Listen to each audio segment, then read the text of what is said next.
ಎಲ್ಲ ನಮ್ಮ ಸ್ವಾಭಿಮಾನಿ ಕಾರ್ಯಕರ್ತರಿಗೆ, ನಮ್ಮ ಚಾಲೆಂಜಿಂಗ್ ಸ್ಟಾರ್ ಡಿ ಬಾಸ್ ಅವರ ಸೆಲೆಬ್ರಿಟಿಗಳಿಗೆ, ನನ್ನ ಪ್ರೀತಿಯ ರೆಬಲ್ ಸ್ಟಾರ್ ಅಂಬರೀಷ್ ಅಭಿಮಾನಿಗಳಿಗೆ. ಕೇಳಿಸ್ತಿಲ್ವಾ? ಕೇಳಿಸ್ತಿದೆಯಣ್ಣ? ಓಕೆನಾ? ಸರಿ, ಆಗಲ್ಲ. ಇವತ್ತು ಇಲ್ಲಿಗೆ ಬರ್ತಾ ತಲೆಯಲ್ಲಿ ಹಲವಾರು ಯೋಚನೆಗಳಿತ್ತು. ಏನು ಮಾತಾಡೋದು, ಏನು ಹೇಳೋದು? ಯಾಕಂದ್ರೆ ಸಮಯದಲ್ಲಿ ನಮ್ಮ ಅಂಬರೀಷ್ ಅನ್ನೋರ ಕೈ, ನಮ್ಮ ಅಂಬರೀಷ್ ಅನ್ನೋ ಪ್ರೀತಿ, ನಮ್ಮ ಅಂಬರೀಷ್ ಅನ್ನೋ ಅಭಿಮಾನಿಗಳು ನಮ್ಮ ಕೈ ಹಿಡಿದವರು. ಅಷ್ಟು ಜನರಿಗೂ ಅಂಬರೀಷನ್ನ ತುಂಬಾನೇ ಮಾಡಿಕೊಂಡು ನಮ್ಮ ಪರ ಕೆಲವೇ ನಿಂತ್ಕೊಂಡು ಇವತ್ತು ಅವರೊಬ್ಬರು ನಮ್ಮ ಪಕ್ಕ ಕೈ ಪಾಪ ನೋವಿಟ್ಟು ಸಹ ಬಂದಿಲ್ಲಿ ಕೂತಿದ್ದಾರೆ. ಅವರು ಪ್ರಾರಂಭದಲ್ಲಿ ಧನ್ಯವಾದಗಳು ಹೇಳಕ್ಕೆ ಸಾಧ್ಯತೆ.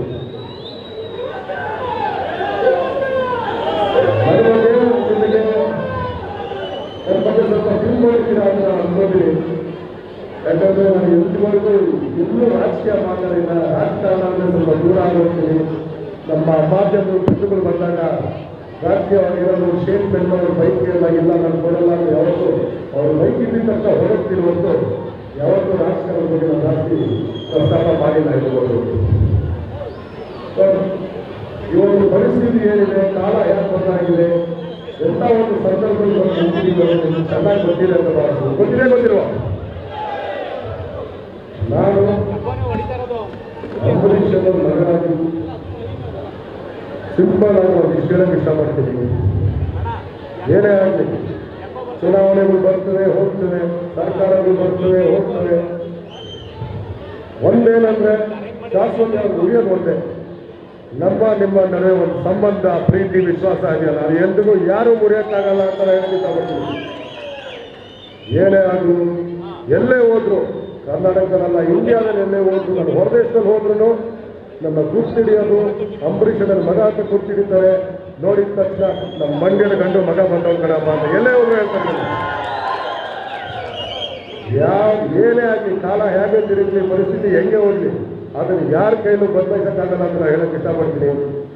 ಇನ್ನೊಂದು, ಮುಂದಿನ ದಿನಗಳಲ್ಲಿ ಏನಾಗುತ್ತೋ ಇಲ್ವೋ, ನಾಳೆ ಏನಾಗುತ್ತೆ, ನಾಡಿದ್ದು ಏನಾಗುತ್ತೆ ಅಂತ ಯಾರು ಹೇಳಕ್ಕಾಗಲ್ಲ. ಆದರೆ ಕನಕಮ್ಮ ದೇವಸ್ಥಾನಕ್ಕೆ ಬಂದಿದ್ದೀನಿ, ದೇವಸ್ಥಾನ ಪ್ರಮಾಣ ಮಾಡಿ ಹೇಳ್ತೀನಿ, ನಾವಂತೂ ಮಂಡ್ಯ ಬಿಟ್ಟು ಹೋಗೋದಿಲ್ಲ. ನಮ್ಮಲ್ಲಿ ಯಾವತ್ತೂ ಈ ಮಂಡ್ಯದ ಮಣ್ಣಿನ ಋಣ ಇಷ್ಟೇ ಇರುತ್ತೆ. ಋಣ ತೀರಿಸೋಕ್ಕೆ ನಾವು ಜೀವನ ಪೂರ್ತಿ ಪ್ರಯತ್ನ ಪಡ್ತೀವಿ ಅಂತ ಹೇಳಕ್ಕೆ ಇಷ್ಟಪಡ್ತೀನಿ. ನಾನಾಗಿರಲಿ, ನಮ್ಮ ತಾಯಿಯವರಾಗಿರಲಿ, ಅಂಬರೀಷನ ಹೆಸರು ಉಳಿಸ್ತೀವಿ, ನಿಮ್ಮ ಪ್ರೀತಿನ ಉಳಿಸ್ಕೊಂಡೇ ಹೋಗ್ತೀವಿ, ಮತ್ತೊಮ್ಮೆ ಕಳಿಸ್ತೀವಿ ಅಂತ ಹೇಳೋಕ್ಕೆ ಇಷ್ಟಪಡ್ತೀನಿ. ನಾವು ಎಲ್ಲಿಗೂ ಹೋಗಲ್ಲ, ನಿಮ್ಮ ಒಟ್ಟಿಗೆ ಇರೋಕ್ಕೆ ಇಷ್ಟಪಡ್ತೀವಿ, ನಿಮ್ಮ ಮಧ್ಯದಲ್ಲೇ ಇರೋಕ್ಕೆ ಇಷ್ಟಪಡ್ತೀವಿ ಅಂತ ಹೇಳೋಕ್ಕೆ ಇಷ್ಟಪಡ್ತೀವಿ. ನಾವೆಲ್ಲೂ ಹೋಗಲ್ಲ. ಒಳ್ಳೆಯದಾಗಿ ಈ ಒಂದು 5 ವರ್ಷ ಪಾಪ ನಮ್ಮ ತಾಯಿಯವರು ಏನೇನು ಕಷ್ಟಗಳು ಎದುರಿಸ್ಕೊಂಡು ಬಂದಿದ್ದಾರೆ ನೀವು ಚೆನ್ನಾಗಿ ಗೊತ್ತಿದೆ. ಸುಲಭವಾಗಿ ಏನೂ ಬಂದಿಲ್ಲ. 2 ವರ್ಷ ಕೋವಿಡ್ ಇತ್ತು, ಅದಿತ್ತು, ಹಲವಾರು ಕಷ್ಟಗಳಿತ್ತು. ಆದರೂ ಅವ್ರ ಪಾಪ ಯಾವತ್ತಿಗೂ ನಮ್ಮ ಜಿಲ್ಲೆಯ ಜನ ನಮ್ಮನ್ನು ಆಯ್ಕೆ ಮಾಡಿ ಡೆಲ್ಲಿವರೆಗೂ ಕಳಿಸಿದ್ದಾರೆ, ನನ್ನ ಹರಿಸಿದರೆ ನಮ್ಮ ನಿಟ್ಟಿನಲ್ಲಿ ಕಷ್ಟಪಟ್ಟು ಹಲವು ರಾತ್ರಿ ದುಡ್ಡಿದ್ದಾರೆ. ಅದು ಕೆಲವರು ಗೊತ್ತಿರ್ಬೋದು, ಕೆಲವರು ಗೊತ್ತಿರ್ಬೋದು. ಅದು ನನಗೆ ಗೊತ್ತಿದೆ, ನಮ್ಮ ಜನಕ್ಕೆ ಅಂಬರೀಷ್ ಅವರ ಕುಟುಂಬ ಕೊಡುಗೆ ಏನು ಅಂತ ಚೆನ್ನಾಗಿ ಗೊತ್ತಿದೆ. ಅದು ನಾವು ಯಾವತ್ತೂ ಮರೆಯಲ್ಲ, ನಮ್ಮ ಕೈ ಹಿಡಿದೇ ಹಿಡಿತಾರೆ ಅಂತ ನಾನು ನಂಬಿದ್ದೀನಿ. ಇಷ್ಟು ಹೇಳ್ತಾ ಮತ್ತೊಮ್ಮೆ ನಮ್ಮೆಲ್ಲರಿಗೂ ಧನ್ಯವಾದಗಳು ಹೇಳ್ತಾ ಇನ್ನೊಂದ್ಸತಿ ಸ್ಪಷ್ಟವಾಗಿ ಹೇಳ್ತೀನಿ, ಏನೇ ಆಗಲಿ, ಯಾರೇ ಆಗಲಿ, ಅಂಬರೀಷ್ ಅಣ್ಣ ಅಂದರೆ ಮಂಡ್ಯ, ಮಂಡ್ಯ ಅಂದರೆ ಅಂಬರೀಷ್ ಅಣ್ಣ. ನಾವು ಯಾವತ್ತೂ ಈ ಮಣ್ಣು ಬಿಟ್ಟು ಹೋಗಲ್ಲ. ಎಲ್ರಿಗೂ ನಮಸ್ಕಾರ. ಮತ್ತೆ ಅಮ್ಮ ಎಲ್ಲ ಮಾತಾಡೋದಿದೆ, ನನ್ನ ಮಾತು ನಾನು ಇಲ್ಲಿಗೆ ಮುಗಿಸ್ತೀನಿ. ಮುಂದಿನ ದಿನಗಳಿಗೆ ಯಾವತ್ತೂ ನಾವು ಒಂದು ಹೋಗಲ್ಲ ಅಂತ ನಾನು ಹೇಳೋದ್ಕಿಂತ ನೀವೇ ನೋಡ್ತಾ ಇರ್ತೀರಾ, ಮುಂದೆ ನೋಡ್ತಾ ಇರ್ತೀರಾ.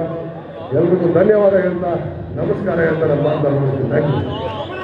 ಸುಬೇದಾರ್ ಕೇರ್ ಆಸ್ಪತ್ರೆ, ಕಲಬುರಗಿ ನಗರದ ಸೇಡಂ ರಸ್ತೆಯಲ್ಲಿರುವ ಟ್ರಾಮಾ ಎಮರ್ಜೆನ್ಸಿ 24x7 ಸೇವೆ ಲಭ್ಯ. ಅನುಭವಿ ವೈದ್ಯರ ತಂಡದೊಂದಿಗೆ gynaecology, general surgery, general medicine, paediatric orthopaedic, ENT, laparoscopy surgery, paediatric surgery, neuro surgery, urology, plastic surgery, cardiology, neurology, gastrology, oral and maxillofacial surgery, arthroscopy, keyhole surgery of joint ಸೇರಿದಂತೆ trauma, NICU, ICU, ಒಬ್ಯಾರಿಕ್ ICU ಸೌಲಭ್ಯದೊಂದಿಗೆ ಚಿಕಿತ್ಸೆ ನೀಡಲಾಗುವುದು. ಸುಬೇದಾರ್ care ಆಸ್ಪತ್ರೆಯಲ್ಲಿ ದಿನದ 24 ಗಂಟೆ emergency ಚಿಕಿತ್ಸೆ ನೀಡಲಾಗುವುದು. ಹೆಚ್ಚಿನ ಮಾಹಿತಿಗಾಗಿ ಸಂಪರ್ಕಿಸಿ ಸುಬೇದಾರ್ ಕೇರ್ ಆಸ್ಪತ್ರೆ, ಇನ್ಕಮ್ ಟ್ಯಾಕ್ಸ್ ಆಫೀಸ್ ಎದುರುಗಡೆಗೆ, ಸೇಡಂ ರಸ್ತೆ, ಕಲಬುರಗಿ. Mobile number 9483517777.